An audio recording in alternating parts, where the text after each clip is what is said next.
지난 시간에 구조부재의 배치에 대한 얘기를 좀 시작하다가 말았는데 계속 이어서 하도록 하겠습니다. 구조물에는 강성의 분포가 굉장히 중요하다. 특별히 강성의 분포가 왜 중요하냐면 건물의 강성의 중심하고 작용 하중의 중심이 서로 다른 경우에는 비틀림이 발생한다. 그래서 하중의 중심하고 강성의 중심은 일치해야 된다. 이렇게 얘기했었죠. 그죠? 그래서 예를 들어 본 것이 이렇게 서로 강성이 다를 때 비틀림이 발생할 수 있다 그랬고, 그래서 강성을 같게 해야 된다. 그래서 X방향 강성, Y방향 강성이 서로 같음으로 인해 가지고 평형을 이루는 이런 상태를 이룰 수가 있고, 내진 요소도 마찬가지라 그랬습니다. 하중의 중심하고 강성의 중심이 서로 일치할 경우에는, 그죠? 이때는 평형을 이루지만 이렇게 강심하고 중심이 일치하지 않을 경우에 어긋난다는 얘기죠. 이럴 경우에는 비틀림은 변형이 작고 큰 차이로 인해 가지고 건물에 서로 뒤틀어져 버리는 이러한 상태가 될 수가 있겠습니다. 이것들을 평면적인 강성 분포다 이렇게 얘기를 했습니다. 그래서 이것을 보면 이번에는 인면적인 거, 그렇죠? 평면적으로는 지금 강성의 분포의 차이로 인해서 X방향, Y방향의 변형의 차이가 발생하게 되고 결과적으로 비틀림이 된다 그랬죠.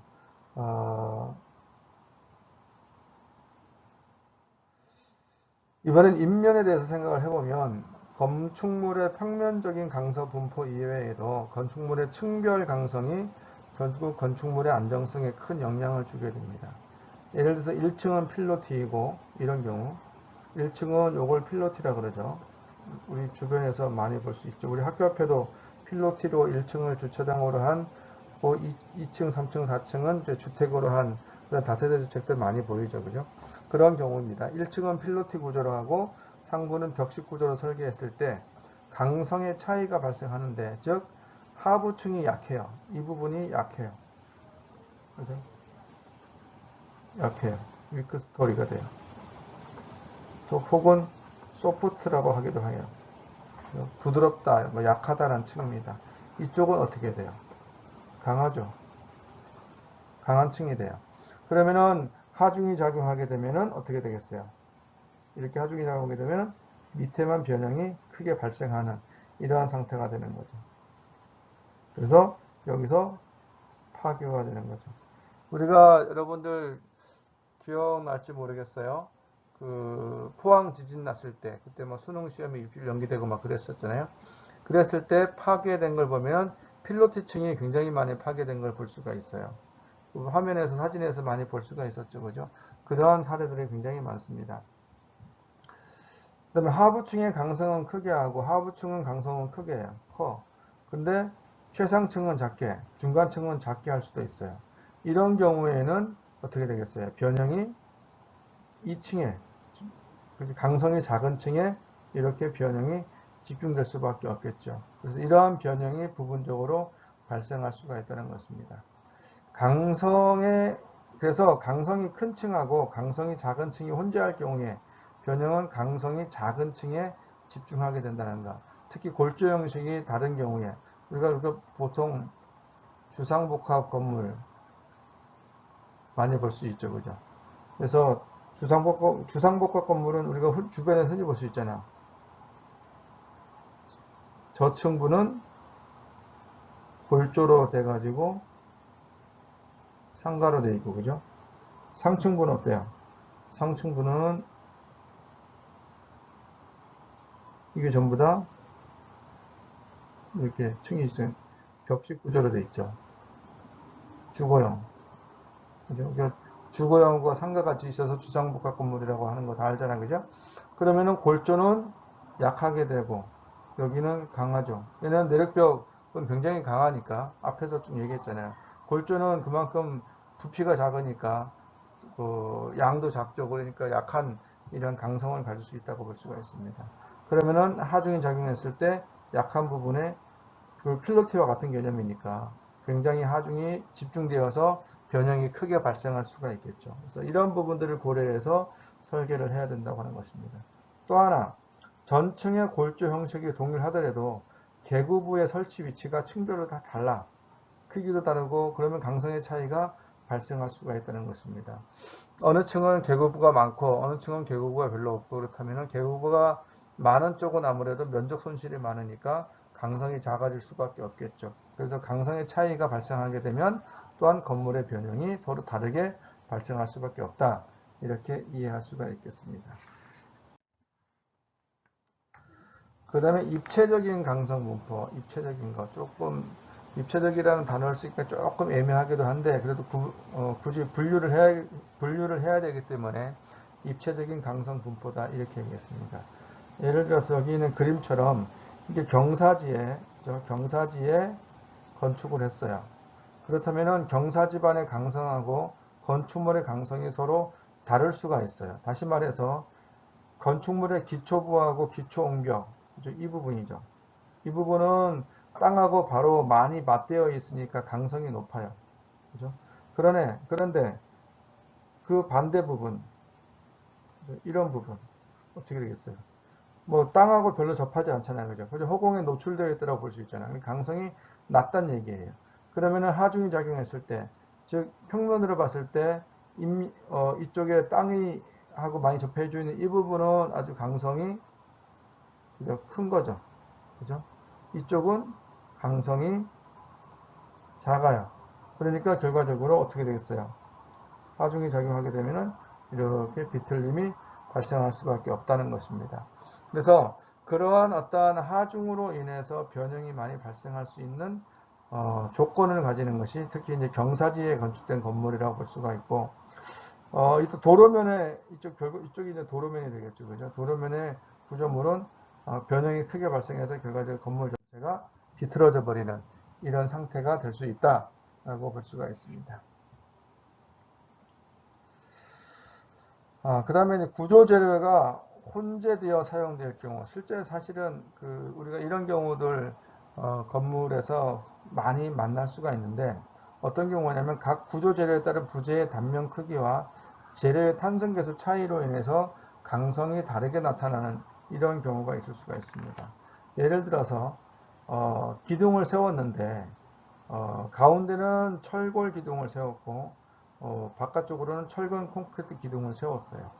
그죠? 그래서 RC조 교각 기둥과 철골조 교각이 혼재된 고가도로가 예를 들어 있다라고 한다면 RC조는 콘크리트 강도가 낮잖아요. 왜냐하면 이건 여러분이 좀 이해하겠죠, 그죠? 강제는 FI가 예를 들어 400메가파스칼이라고 한다면 일반적으로 우리가 사용되는 겁니다. 콘크리트는 FCK가 보통 24메가파스칼 정도 사용해요. 그러니까 약 한 16배, 16에서 17배 정도 강제가 더 큰 거죠. 이 강도가. 메가파스칼이 뉴턴 퍼 제곱밀리미터니까 1제곱밀리미터당 400뉴턴의 힘을 받을 수 있다. 1제곱밀리미터당 400뉴턴의 힘을 0.4kg 정도, 이 정도 되는 힘을 받을 수 있다라고 한다면 굉장히 큰 거죠. 그죠? 그런데 콘크리트는 24예요. 철골은 400이고. 그러니까 강제는 강도가 높기 때문에 단면을 적게 써도 돼요. 우리가 그 강도는 면적분의 하중이잖아. 그러니까 같은 하중에 대해서 강도가 높으면 면적을 작게 해도 되는 거죠. 그러면 이런 원리, 시그마는 A분의 P, 이거 중요하다 그랬었죠. 이 개념이 있었는데, 그래서 동일한 하중에 대해서 강도가 큰 재료를 쓸수록 면적을 적게 할 수 있다. 면적이 적어진다는 얘기는 재료의 부피, 양이 줄어드는 것이고, 양이 줄어든다는 얘기는 건물 전체의 무게를 가볍게 할 수 있다라고 볼 수가 있는 것이죠. 결과적으로는 강성의 차이가 발생할 수밖에 없어요. 면적이 작다는 얘기는 강성이 대표적으로 강성으로 표현되는 대표적인 값이 뭐예요? I 값이라 했잖아. 단면 2차 모멘트 12분의 BH 3승이라 했잖아. 두께가 두꺼운 거하고 두께가 얇은 거하고 H하고 EH하고 강성의 차이가 얼만큼 돼요? 강성이 1이라면 이거는 8이 되는 거죠. 8배로 강성이 커진단 말이에요. 그러니까 이렇게 강성이 커지기 때문에 결국 단면이 작게 되면 강성이 작고, 단면이 커지면 강성이 커지니까 이 강성의 차이로 인해서 이렇게 변형이 발생할 수가 있는 거예요. 하중이 작게 되면 강성이 큰 거는 버티는데 강성이 작은 거는 이렇게 변형이 발생해서, 그죠? 이동될 수가 있다는 겁니다. 이런 경우가 실제로 일어났었어요. 어디냐면은 1995년에 일본의 고베 대지진이 일어났었는데, 그때 규모가 거의 8에 가까운 그런 규모였으니까 엄청나게 대규모 지진이었죠. 이때 한신 고속도로 해가지고 교각이 전부 다 파괴된 이런 일이 일어났었습니다. 강성의 차이로 인해서 발생했던 하나의 예라고 볼 수도 있겠죠. 그래서 구조재료가 혼재되어 사용되는 경우에는 이 강성의 차이가 크게 발생할 수 있어서 결과적으로 변형이 다르게 나타날 수 있다. 즉 한 부분에 강성이 작은 부분에 변형이 집중될 수가 있는 거죠. 또 다른 경우라고 볼 수도 있어요. 이렇게 하나의 건축물의 상층부와 하층부의 구조 재료가 다른 경우, 그죠? 결과적으로 강성과 고유주기의 차이로 인해서 이 경계층에 큰 변형이 집중적으로 발생할 수 있다는 겁니다. 고유주기라는 것은 뭐냐면, 이렇게 수평하중이 작용하게 되면 바람이나 지진은 반복되는 거잖아요. 이렇게 예를 들어서 시간이 있고 하중의 크기 혹은 가속도의 크기라고 볼 수도 있습니다. 하중의 크기라고 생각하면 시간이 흐름에 따라서 지진 같은 경우에 올라갔다가 내려갔다 이렇게 반복되겠죠. 이렇게. 그죠? 그러니까 플러스 마이너스가 있다는 얘기예요. 이쪽으로 하면 플러스, 이쪽으로 하면 마이너스가 되겠죠. 그러니까 결과적으로 왔다 갔다 하는 거예요. 이렇게 한 번 갔다가 왔다가 하는, 그죠? 요 사이클. 요거를 주기라고 하잖아요. 그죠? 이것이 반복되는 거잖아요. 이렇게. 요 주기가 있어요. 이 주기에 차이가 생긴다는 거예요. 이거는 주기가 길죠. 이렇게 주기가 길어요. 변형이 별로 안 생기면서 길게 갔다 오는데 이거는 어때요? 이거는 주기가 짧아. 이렇게 짧아. 변형도 크게 생겨. 그래서 이런 차이가 생기기 때문에 이런 차이 때문에 변형이 크게 발생한다는 거예요. 어느 것은 우리가 예를 들어서 어떤 벽에 박힌 뭔가 물체를 끊으려고 할 때 막 흔들잖아. 빨리빨리 흔들면은 파기가 빨리 일어날 것이고 천천히 흔들면 파기가 천천히 일어나겠죠. 그런 차이가 분명히 발생할 수가 있기 때문에 인면적으로도 강성의 차이가 생기지 않도록 주의를 해야 된다는 겁니다. 그래서 이런 경우가 있었어요. 마찬가지로 일본 고베 대지진이 일어났을 때 고베 시청이 파기가 일어나는데 어디가 파기가 일어났냐면 사진에서 좀 볼 수가 있어요. 차이가 나요? 그 부분. 그죠? 여기 한 층인데 여기 한 층이 완전히 주저앉았잖아요. 지금 그죠? 층 높이가 차이가 생기잖아. 강성의 차이로 인해서 여기 접혀버렸잖아. 완전히. 그죠? 그래서 이런 식으로 파괴가 일어나는 경우도 있을 수 있다는 겁니다. 자, 강성의 차이는 층별로 어떻게 달라질 수 있냐면 재료가 다르기 때문에 단면 크기를 다르게 쓸 수가 있고 또 재료의 탄성 계수가 다르게 일어날 수가 있어서 강성의 차이가 크게 나타날 수가 있다는 것입니다. 지난번에 처짐에 대한 공식 혹시 기억나는 거 있어요? 처짐. 예를 들어서 P가 작용한다.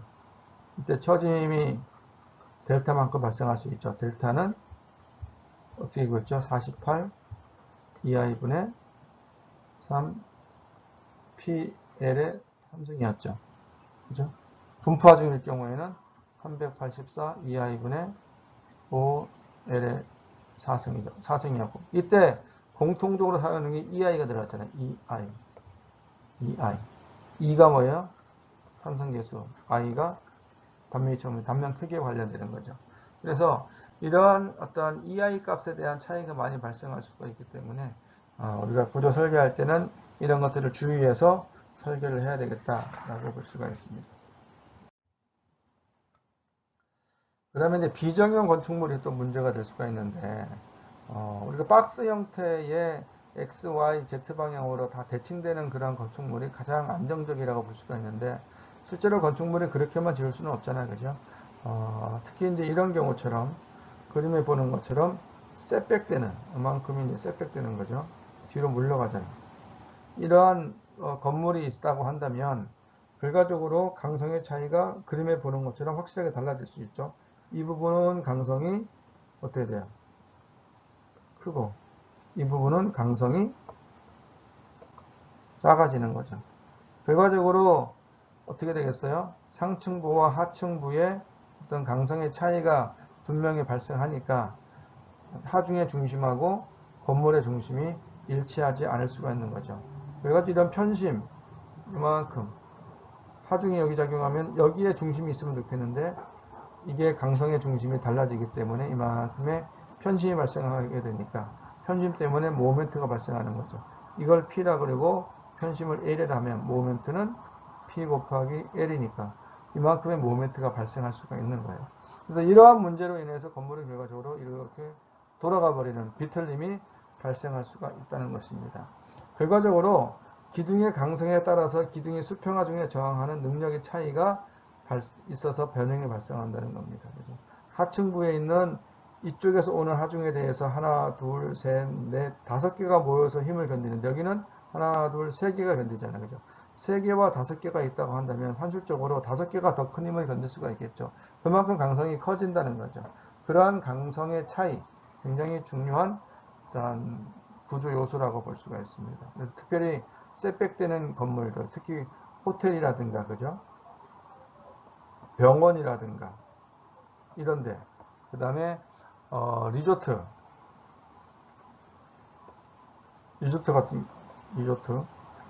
같은 경우에 이런 문제, 1층, 2층, 3층은 이제 수영장도 있고, 뭐 식당도 있고 하다 보니까 넓게 하는데, 상층부는 이렇게 주거용 객실에 들어가야 되니까, 평면이 좀 좁아지는 이런 상태가 되죠.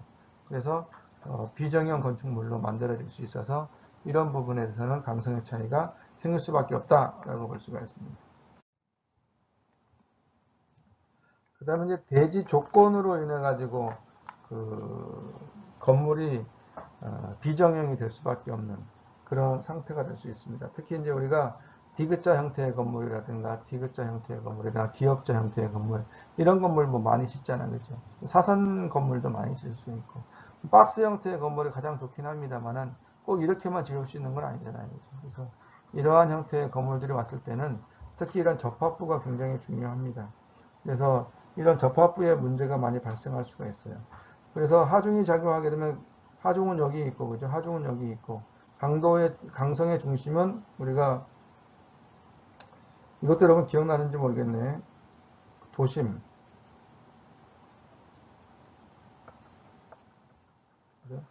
도형의 중심이 결국 강성의 중심이라고 이해해도 됩니다.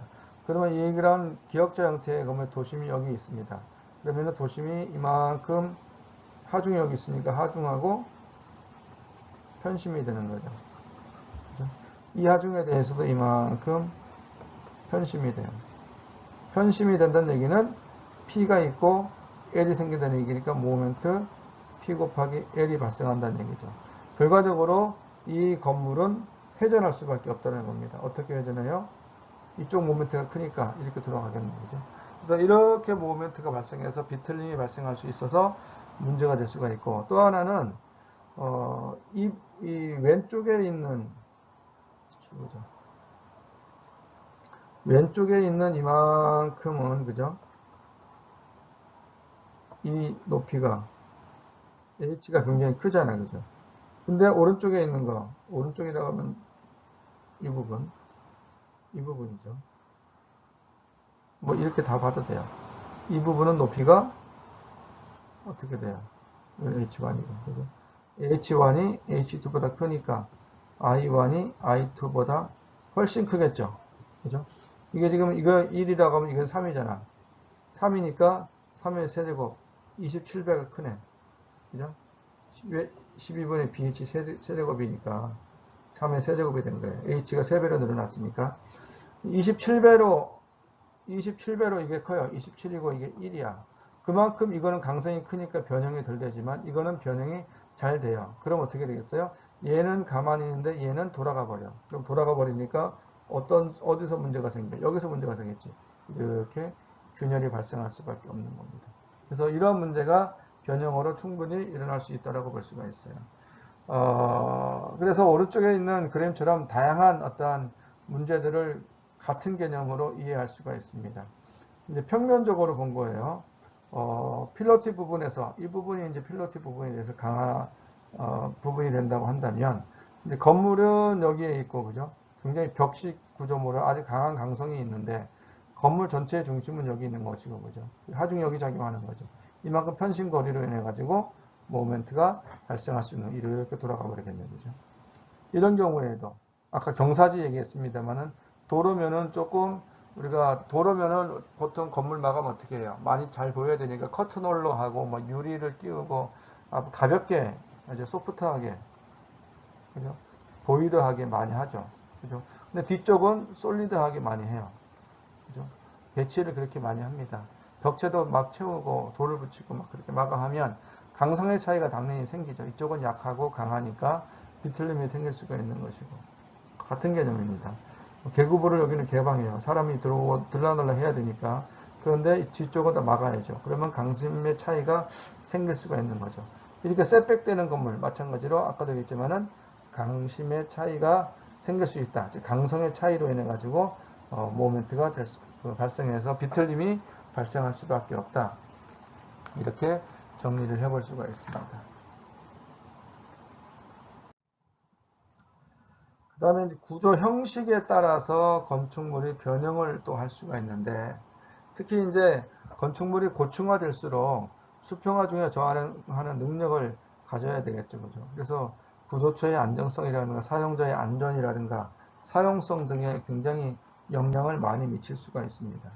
그래서 전단벽의 상층부와 골조형식의 하층부가 구조물인 경우, 아까 얘기했던 주상복합 건물입니다. 여기는 벽식이고 여기는 골조 프레임입니다. 그죠? 여기는 내력벽이죠. 그러니까 내력벽인데 주로 전단벽이라고 그래요. 왜 전단벽이라고 하냐면 수평하중, 이런 수평하중이 작용함, 여기 이건 하중은 아닌데, 이런 수평하중이 작용하게 되면은 이 벽체가 이렇게 있을 때, 그죠? 하중이 옆에서 이렇게 작용하게 되면은 이 두께가, 그죠? 이 두께가 H라고 한다면 굉장히 두꺼워요. 결국 자꾸 얘기하지만 12분의 BH 삼성 자꾸 생각하면 돼요. H가 두꺼워요. 그러니까 이쪽으로는 X방향으로는 변형이 별로 안 생겨요.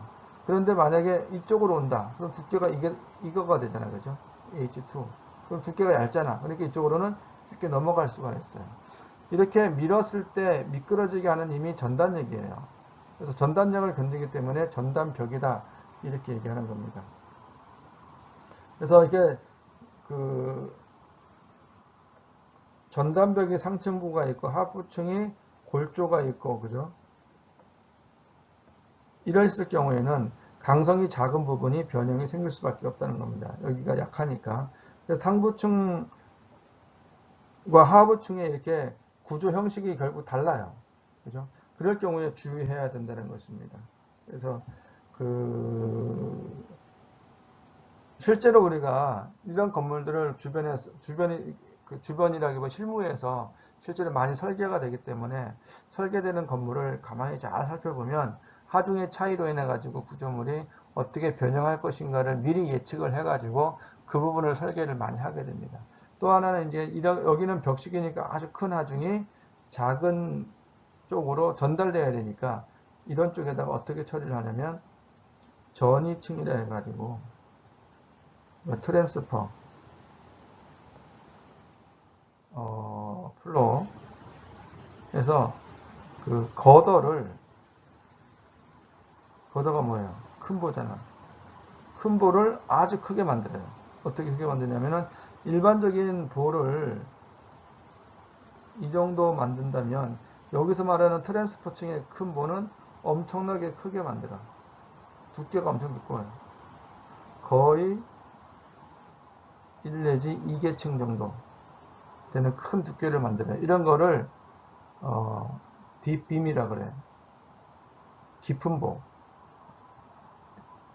보도 일반적인 우리가 건물에서 보는 보는 일반 보예요. 이건 두께가 그렇게 크지 않죠. 뭐 두꺼워봐야 70cm, 80cm 이 정도 되는데 이 깊은 보는 1, 2계층이니까 뭐 2 내지 한 5m 정도 되는 이런 경우도 생길 수가 있습니다.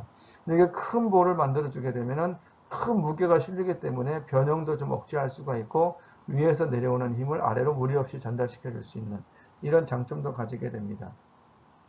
그래서 이러한 식으로 그 변형을 제어할 수도 있는데 뭐 이렇게 볼 수도 있어요.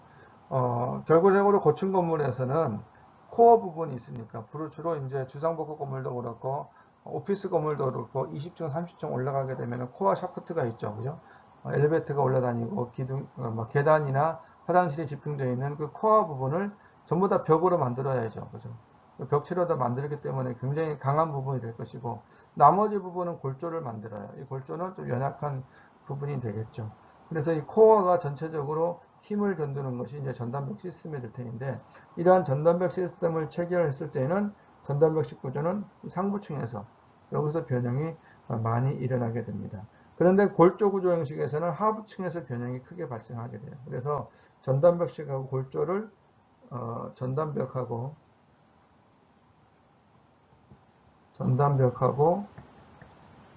골조 구조를 합하게 되면 변형을 서로 줄여줄 수가 있어요. 상쇄시켜 주는 거죠. 이건 뒤에서 다시 한번 나올 겁니다. 뒤에서 나왔을 때 다시 한번 자세히 설명하기로 하고 어쨌든 여기서 보는 것은 구조 형식이 한 건물에서 서로 다른 구조 형식이 사용되었을 경우에는 그 구조 형식에 따른 강성의 차이가 발생할 수 있어서 구조물의 변형이 서로 다르게 나타날 수 있다. 그래서 이런 부분에 대해서 특히 구조처의 안정성, 특히 사용자, 사람의 안전, 사람이 사용하는데 편리하게 하기 위해서 특별히 변형을 줄여줄 수 있는 어떤 시스템을 새롭게 고안을 만들어야 되겠다 하는 이런 얘기로 정리할 수가 있겠습니다. 자, 이번 시간은 여기까지 정리하도록 하겠습니다. 좀 남아있는데 다음 시간에 계속 이어서 설명하도록 할게요. 수고했습니다.